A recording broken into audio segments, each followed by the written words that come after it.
Good evening, everyone. As usual, we are starting it 10 minutes late. Sorry for that, but we thought let's give some grace time. After all, we are Delhiites, we are in Delhi, and Delhi asks for at least this much grace period, don't you think so? We are talking of Tarantino. And we have a person like Mr. Chhabra who is so much in touch with the current things, and he's much younger than me, I think. and so he would know much better about Tarantino. I'm talking of Tarantino, really a cult figure now, huh? In all the training institutes, anywhere, anybody who is trying to learn films and film direction or production, he is the most watched producer and director in all institutes, more than Scorsese, more than Spielberg, more than anybody right now, those who are making very good movies.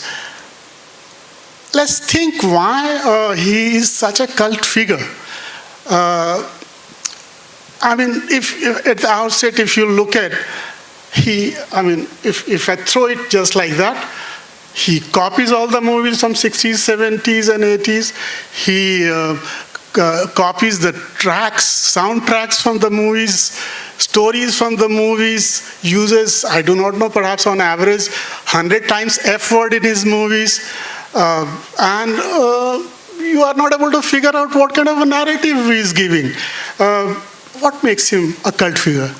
See, I don't think cult figure is the right word for it, because cult figures are people who are like really. Quentin Tarantino is very mainstream. I mean, in terms of the way he's appreciated. I mean, his newest film, it's done a lot of good business, Once Upon a Time in Hollywood, and is expected to get a lot of Oscar nominations, and probably Brad Pitt will most probably get should get the Best Supporting Actor Oscar, actually. So, cult figures are people who sort of living in a smaller, quieter kind of a thing. When you were comparing him with Scorsese and Spielberg, I think one of Quentin Tarantino's greatest achievement has been how he's been able to reach out to a larger audience in terms of age groups. There are people who are appreciative of Spielberg and Martin Scorsese uses a lot of F word also, and the violence he uses. So there is that generation, there are younger generation, and even younger generations, and Quentin Tarantino's films tend to appear a bit. He came up with a very new language of narrating films in Hollywood. When you said copying, I think it's the inspiration that he gets. And so, they're inspired by the kind of films like Jackie Brown was there was a certain style of black exploitation films that were being made, for instance. Before this film, Pulp Fiction, his first... How many of you have seen Pulp Fiction, by the way? Oh, they've come to see it again. But even before, Pulp Fiction, Reservoir Dogs was very inspired by a Hong Kong film, really. One of his greatest traits now has become that he sort of reinterprets history as such, where there was the story of Hitler, even in the last one, Once Upon a Time in Hollywood. Bastards, you're talking about. Yeah, but in Once Upon a Time in Hollywood, I don't know if you I'm sure some of you have seen it. I watched it here also. The whole Sharon Tate murder story was completely. He makes his own history really very revisionist in that way.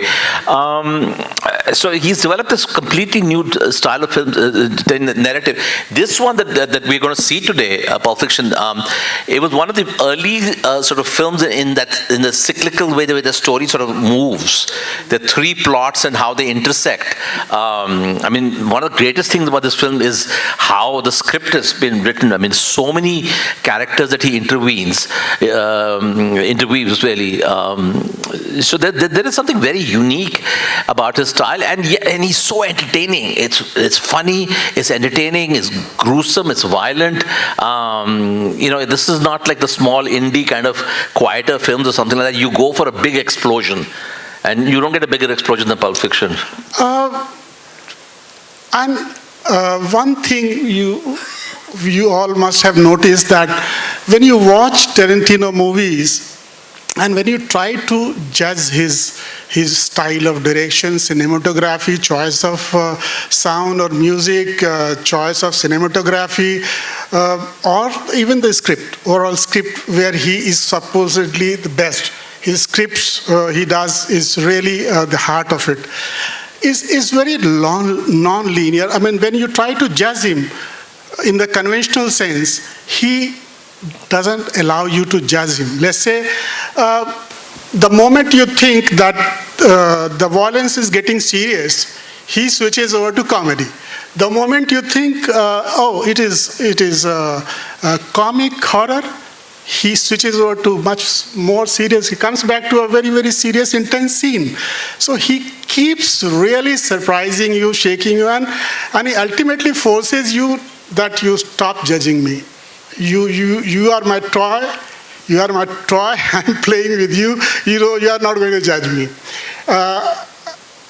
In this movie also, we will talk about this movie. But talking of, in general, the way he causes fusion in his scripts, let's say he doesn't believe in biographies, producing biographies. No, he would be very candid to say, look, I have learned cinema. I mean, yes, one thing I would like to say, I'm thankful to Tarantino, is that he learned cinema, production, direction, everything in the audience gallery, watching cinema, being a clerk in a video library. Video store, yeah. In a video library. And I also watch a lot of cinema. I thought maybe I can also become Tarantino. So everyone, we can think that watching a lot of good movies can give you an opportunity or the learning to make such movies. So, but since he came from that institution of learning, he was very candid about one thing, that look, I produce things which are 50% filmy and 50% real, because I want to take films to real life also. Do you think his line of thinking helped him in adopting a structure and also creating a fusion that, look, everybody copies, but not so nicely. He is taking music, story, characters, everything from some of his movies, yet his movies are so fresh and original. They sound so fresh and original that you'll see, even in Pulp Fiction, every 10 minutes you'll think, oh, I have heard this earlier. Oh, I have seen this earlier. I have that feeling. He always gives. He's watched a lot of cinema, really. Yeah. The other thing, by the way, it's an interesting point you're making, but I'm sure many of the people here are also aware of the fact that Quentin Tarantino has had such an impact on generations of filmmakers around the world. In this country, a lot of the indie films that were initially the kind of cinema that Anurag Kashyap was initially trying to make, and there was a very strong Quentin Tarantino influence. Yeah. They have finally been able to find their own language, but many of these young filmmakers in India were, their immediate exposure was to Pulp Fiction and Reservoir Dogs, and were trying to recreate that kind of world, setting it in India. But to answer your question, that's the uniqueness and the beauty of Quentin Tarantino. He's bringing the kind of cinema in the 60s and 70s that people had watched, but giving it a completely fresh, modern approach that generations now, people may not want to see old films, but they're like, wow, this is like a complete revelation to them. Yeah. He changed popular culture of films altogether. Yeah. Altogether. His impact in fact, Reservoir Dogs, of course, was his first noticeable film, appreciated film. But Pulp Fiction was the movie which really created the beginning of that cult, and thereafter people started to. In fact, if we switch over to now Pulp Fiction, I remember that when it was at Cannes, screened in Cannes. Roger Ebert, who was the famous critic, when he was watching the movie, he shared that this movie either is going to be the best movie or it is going to be really the worst movie. And as it turned out, it was given Palme d'Or. and that was the beginning of his story. But you know what? But there's a reason for that, because I mean the critics themselves, somebody like Roger Ebert, who'd been writing about films for a few decades and knew cinema, very very well. Yeah. It was such a new revelation for them that even their reaction, I mean, while they were completely wowed and shocked and amazed by it, they really didn't know how the audiences and the juries and film festivals will take to a film like Pulp Fiction, because something like this had not been done in the 1990s, and even the graphic violence, the way he uses it, it shocks you so much that you start to laugh. The kind of wild, crazy characters that he's created, and there's so many dialogues from this film that people keep rattling off, and there've been so many memes made on Pulp Fiction itself. The whole hamburger scene right at the beginning. Nobody had, it hadn't been done, and that's why somebody like Roger Ebert was, totally taken aback. So it's like, while they were declaring that they had seen something new, but they were still unsure how the world would accept it. Yeah, I mean, and coming to violence, such intense violence he could show, and yet he used to combine it with humor, which is so difficult. Right. I mean, nobody could do it. Right. And still, even while copying him, it's difficult that somebody will be able to do it. Yeah. No, the violence is some of the best parts of it. I mean, more than this. I mean, you guys have seen Reservoir Dogs, right? But I mean, that's a film if you want to see real violence because it's a smaller story. Most of the story is sort of confined in this one sort of a warehouse kind of a space where these bunch of these men who have committed a crime have landed there, and gosh, the blood and the gore, the way he shows it. But he was very inspired by the Hong Kong sort of the action violent cinema from Hong Kong. Good, Bad and Ugly was his favorite movie. Right. So but he made his films in English. When you talk about cult, actually, Reservoir Dogs is a much more of a cult film. This became much more. But with Pulp Fiction, he became very mainstream, actually. Reservoir Dogs was definitely the beginning, but you can say his entire potential was visible in Pulp Fiction. Yes. What he can do. Yes, and then after that, Pulp Fiction itself has some big stars, very, very big stars. And after that, every film of his, I mean, he's had huge, the leading stars of Hollywood are acting in this film. People look out to work with him. Yeah. Here, coming to Pulp Fiction, he chose 4 parallel stories, interconnected.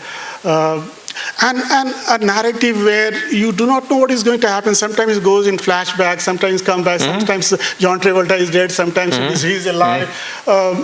And they're so differently intertwined, though all the 4 stories. Why you think he chose 4 stories to really make this movie?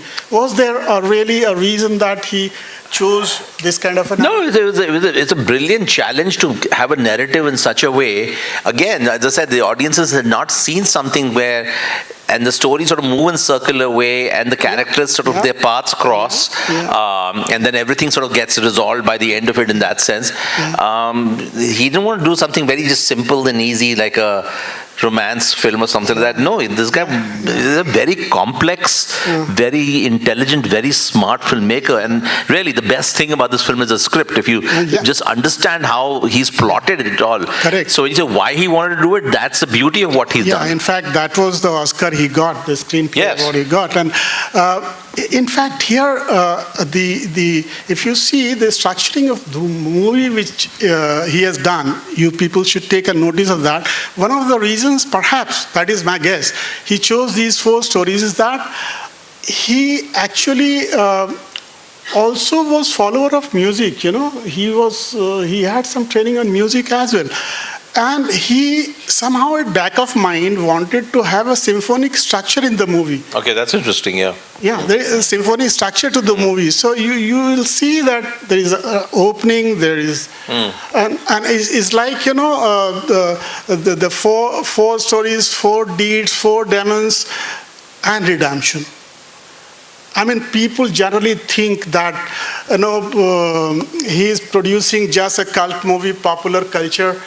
but I guess he doesn't share. But such an intelligent person who can challenge the very basics of filmmaking in all respects cannot be fool and stupid. Not to have masses, not to have structure within, and that is why his scripts are considered so good.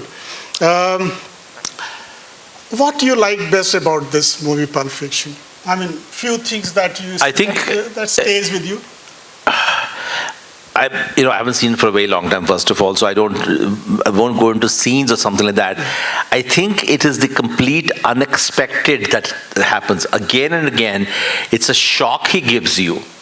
The twists that happen, the way his characters sort of transform or change.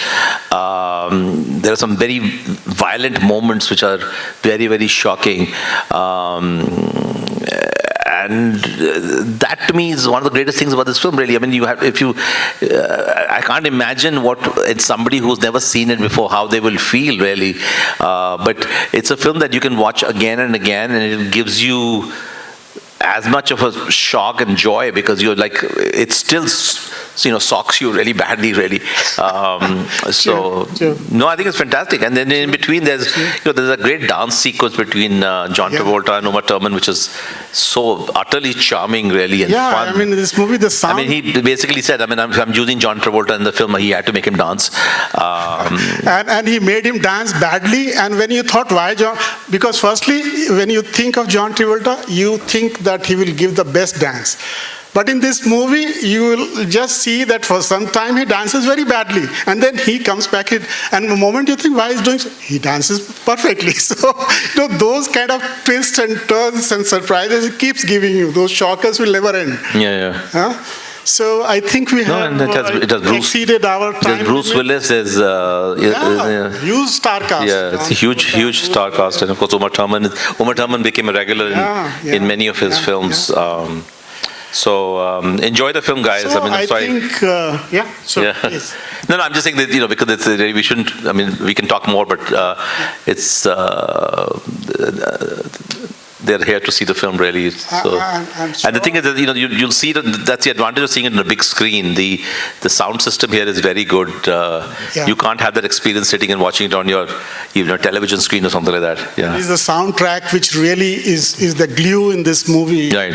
It holds everything together. Yeah. I'm sure you'll get your Sunday worth back when you go back to your home. Thank you very much. Yeah. Thank you.